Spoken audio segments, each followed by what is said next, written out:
Հարսնացում Եսայա 62:5-ում գրված է. Փեսան հարսի վրա ուրախանալու պես պետք է քեզ վրա ուրախանա քո Աստվածը։ Ինձ դուր է գալիս, որ Աստված համեմատում է մեզ հարսնացուի հետ։ Վերջերս իմ որդիներից երկուսը ամուսնացան։ Առջևի շարքում նստած նկատեցի, որ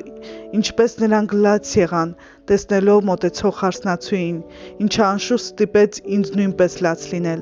Հարսնացուները փայլում էին սպիտակ հանդերձներով և հրաշալիորեն զարդարված էին։ Կուզեի մտածել, որ հենց այդպիսին է Հիսուսը տեսնում մեզ։ Հայտնության 19:7-ում կարդում ենք. «Եվ նրա կինը պատրաստեց իրեն»։ Ինչպես ենք մենք պատրաստվում։ Պատասխանը գտնելու համար մի փոքր ավելի խորը գնանք։ Ինչպես է հարսնացուն պատրաստվում Փեսայի համար։ Սա ավելին է, քան գեղեցիկ զգեստը, մազերը կամ շպարը։ Սա այն նախապատրաստությունն է, որ լինում է սրտում։ Ստորև նկարագրում եմ իմ մտքերը։ Հարսնացուն ամեն կերպ փափագում է հաճեցնել իր Փեսային։ Ցանկանում է լինել մաքուր և ջերմեռանդ այն ամենում, ինչ անում է։ Փափագում է, որ առանց խոսքի իրեն հասկանան։ Պետք է զգա ապահով, երբ անկեղծանում է։ Սիրում է ունենալ առանց վախի արտահայտվելու ազատություն։ Հաճույք է ստանում անակնկալներից և անսպասելի նվերներից։